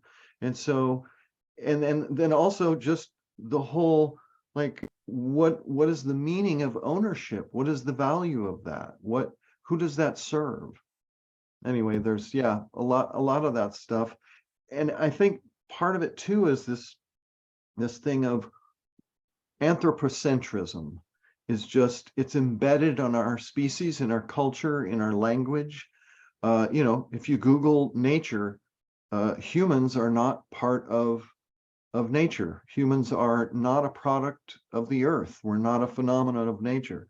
It's like, where did that come from? And it's anyway, yeah, I think that's where we get into some big discussions. You know, it's pointing at what are we? How do we work? What do we want to be? I think journalistically, there's been a lot of issues too. I've seen that article as well. To be clear, when I read it, it's actually and I agree with, you know, Kevin there, a lot of things, but they don't say that the entry was for a photo collage, a part of that competition, which is, you know, tangentially related to. So it wasn't like just like an art, like, oh, somebody said this was the best art ever. And it's just kind of like, you know, it's a bit regressive in a lot of ways. You know, I think that, you know, just to talk about, you know, being interested in fine art and having some education in the subject, you know, this is really like anybody could do it, so it's not art. You know, I think that we've gotten past that. I mean, we've had, you know, over 150 years of people questioning what art is and pushing the boundaries. And the Tate Modern is filled with artists who have challenged what art is. And when we're talking about, you know, representational art, and then it being like this fake out that's everybody's being punked into thinking that this is real art when it's really just some kind of, you know, trick. You know, the flip side of that is people on the, you know, the art community, the AI art communities who say, I'm just as good as any artist now. I can generate something that looks like, you know, the latest, greatest comic book with just words. It actually looks better than them. I'm a better artist than they are. So I think that's just kind of there's a little bit of confusion here, you know, on what art actually is, and it's kind of a little bit frustrating, annoying for me, because like I feel that there's been a lot of discussion about this for quite a long time, and people are, I'm glad in one way that people are engaging with art, and particularly, like I said, with Midjourney, with fine art and art styles, art genres, and artists they haven't been familiar with. But there's still a bit of a gap between their understanding of what these artists were trying to do, why they're so important, rather than just the physical, tangible, aspect of what their art is. So it's that stuff is kind of crazy making to me a lot of times. When you made a big story, you want to get people to click, you want to get people aggravated, and when the press gets involved, it's just kind of not all that helpful, I think, sometimes. Yeah, I'm happy to let anyone who wants to say they're an artist, I say, sure, you're an artist, fine, that's fine with me. I might not like your art, or it might mean something to me, or it might not mean something to me. There's always been that conflict in the art world between the idea of concept, what is the concept, what is the meaning behind something, and what the physical object is, right? What the object that's produced is. And there's always been that kind of conflict and deal. And the execution as well. Like we've always, it's really a matter of values and words like art being forced to be kind of fragmented into multiple values. Like, many people find awe, and there are whole genres of art where the awe it inspires is because of the skill it took to create it. And that's just, that's part of it. But it can also just be the concept, or any number of things. So I think it's a kind of a tough thing to define. Yeah. But yeah. I think we're always going to appreciate, like I said, the single painter who does what with their hands Absolutely. and what they do it. We're always going to appreciate the person who can walk on a tightrope from building to building, trade center to trade center. We're always going to have that appreciation of what one human being can do. That's not going to go away at all.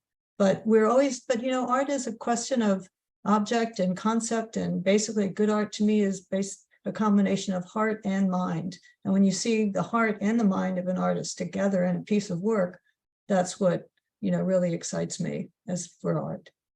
So very cool. Hey, let's touch on some IP considerations. There's a couple of touch points here. You have these artists who filed a class action complaint against several AI art generators, saying the services violated copyright and unfair competition laws by scraping their images and using it to train an AI.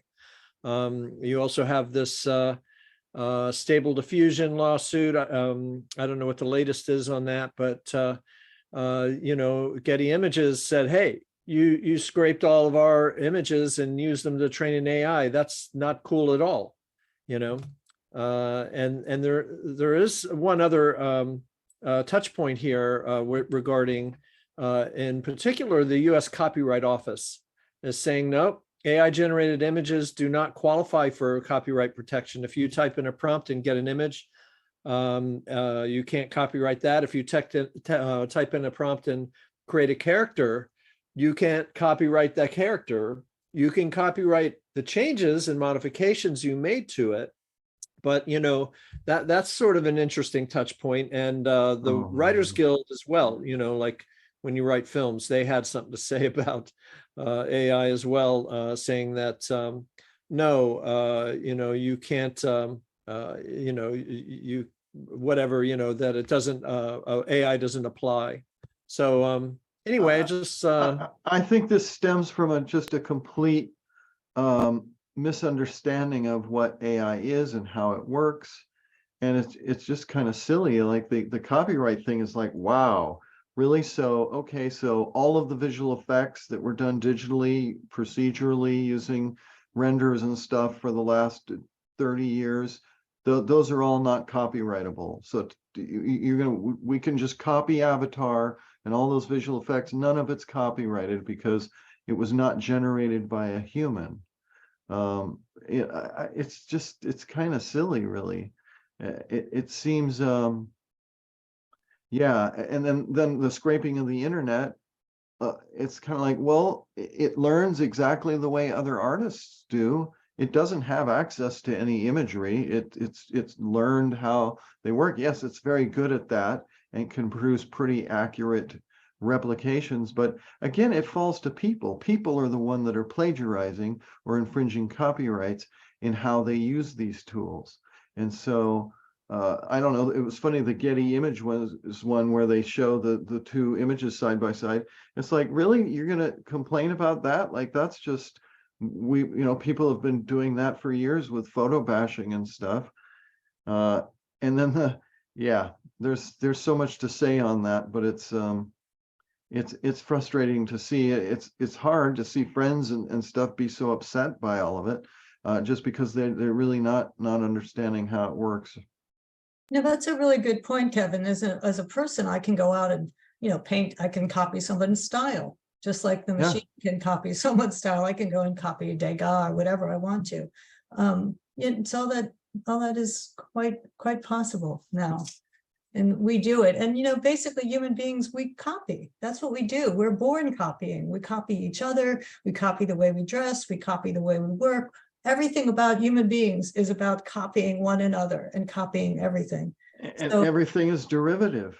everything is derivative, right? Yeah, it's through emergence that derivative things become new.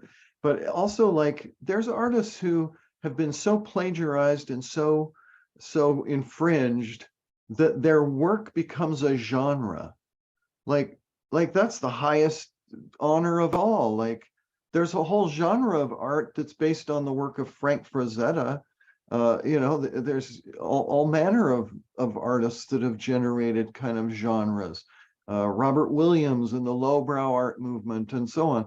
It's kind of like, they're grumpy about it for a while, and then eventually, they're going to the openings and going, "Hey, great work, kid."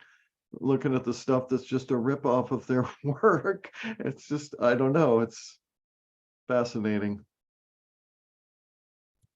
I think if I were to add one thing that might be of value, and I know we have to wrap up, but among these lawsuits, something that is valuable to know if you're looking to use stuff like Midjourney or Stable Diffusion in commercial products, there has been white papers, one of them is cited in that lawsuit as well, that basically demonstrate that there is a non-zero chance that any one of these models at any given point in time can produce an output that if a human had made that and put that in a piece that was published somewhere, like a movie or a game, then they could have legally been sued for copyright infringement or plagiarism. Yeah. And that you do have to be very aware of, because when you're producing, say, a piece of content like a game or a movie, and it costs you $200 million to make, and then somebody can file a cease and desist because somewhere on that Blu-ray that you printed 3 million of is an image that can legally belong to someone else because it came out of one of these AI models, your entire enterprise, and especially your legal team, but also your financial team, are all going to be very concerned.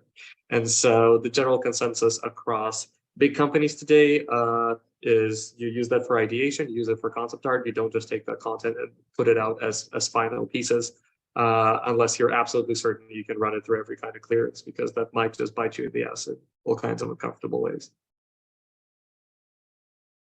Very cool. There's a last question here. Greg Panos asked how the panelists feel about these models ingesting all the AI images being generated, all the AI images. In other words, training an AI with AI images from another AI, and for training even larger models. And how could this corrupt the base of models used in the future?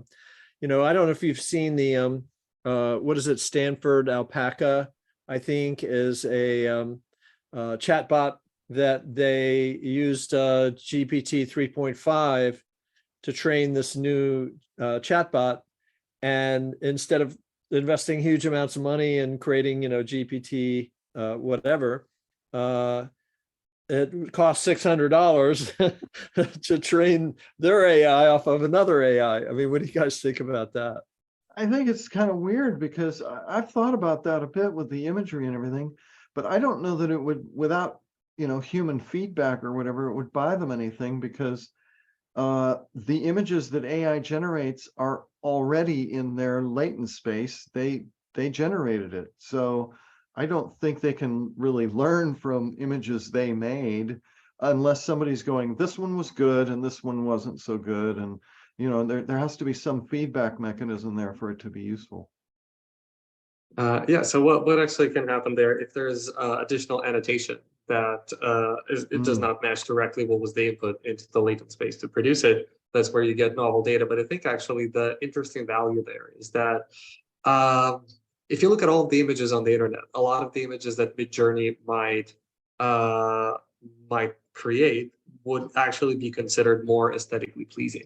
And so something that is more of a underappreciated part about all of these data sets is the fact that we're not just teaching the computer about how things look in the real world, that there is a curated concept of aesthetics that is being embedded into it through the rightly curated data set. And in that case, I can see actual value being created through generating more aesthetically pleasing images and then relabeling them and feeding them back into the data set to bias the generation towards not just everyone's cell phone photo that they made, on a drunken night on Friday and posted on Facebook that got scraped, but an actual, sort of curated, more artistic data set. So I think that can actually not sort of corrupt the models, but improve them. Very cool. Very cool. A couple questions still surfacing. Claudia wanted to know if Andrew Maximov, if when is Promethean AI going to be on 3D Studio Max? You can actually get it right now in 3ds Max. We don't test it as much because we don't have that many customers that use 3ds Max these days, but you can give it a go, and probably one or two things might be broken. So just holler at us on Discord. We'll fix them up real quick for you. Oh, very cool. Very cool. So I guess we probably should close it here. You guys are awesome. Wow, what an incredible panel. I mean, I'm blown away. Freaky smart, freaky creative people are always fun. And any closing thoughts from anybody? I don't want to, shut off prematurely here, but anything about the future or Be kind to AI. Consider it, even whether we know or not, or whatever, whether it's alive or it's conscious or whatever, all these things, of course, that's all debatable.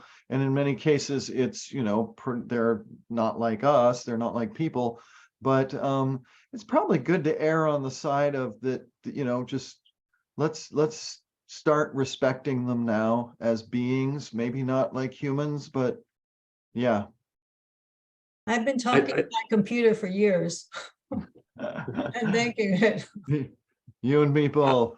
Reminds me that Audri, the first day I was on set as a PA, someone told me, like, be nice to everybody because they might be your boss someday. Yes, exactly. I think my closing remark would actually be something that I usually ask all artists, and I feel like through the lens of AI that actually becomes even more pertinent, which is that fundamentally, at least the way I choose to look at it, right, all of this is technology to give us a lever to tell better stories. And so the way I like to prompt humans is ask them, what story or experience from your life do you think, or do you wish you could share with other people? Or if you think that you would share it with other people, that would make the world better. Because I feel like every one of us has life experience in ways that we did not, that we don't quite perceive as shared or common amongst everybody else. And I feel like our ability to create these experiences, these stories, are fundamentally an exercise in empathy. And having these tools is an opportunity for all of us to actually lean in a little bit more, or look inward and find these experiences that are unique to us, that if we could only get them out there and put them out into the world, could actually create a little bit more understanding and compassion and make it that much harder for people to be dicks to each other. And so I feel like that is a good human prompt to start looking at AI through that lens, and I encourage everybody to do that. Yes, Hear, that's what hear. AI makes us into better human beings, a better species. Well, let's do a panel on that. That's the plan. Yay. Well, and AI, I mean, I've always thought about having a little AI agent on my shoulder, saying, Ed, before you send that tweet, your heart rate's up and you're breathing heavy. And actually, I just discovered what you're trying to say isn't true. So you might want to think twice before sending that tweet, AI needs us to help it help us. Exactly. Remind us of what's really important. Yeah, it's a symbiotic relationship. That's what we want, a mutually beneficial symbiotic relationship. Awesome. Well, fascinating stuff, guys. You're awesome. Andrew, Kevin, Audri, thanks again. Thanks to LA SIGGRAPH for hosting us. And we're over and out. Thank you. Thank you, Thank you, everyone. Thanks, everyone. See you. Bye. Everybody, thank you, Sigra. Thank you.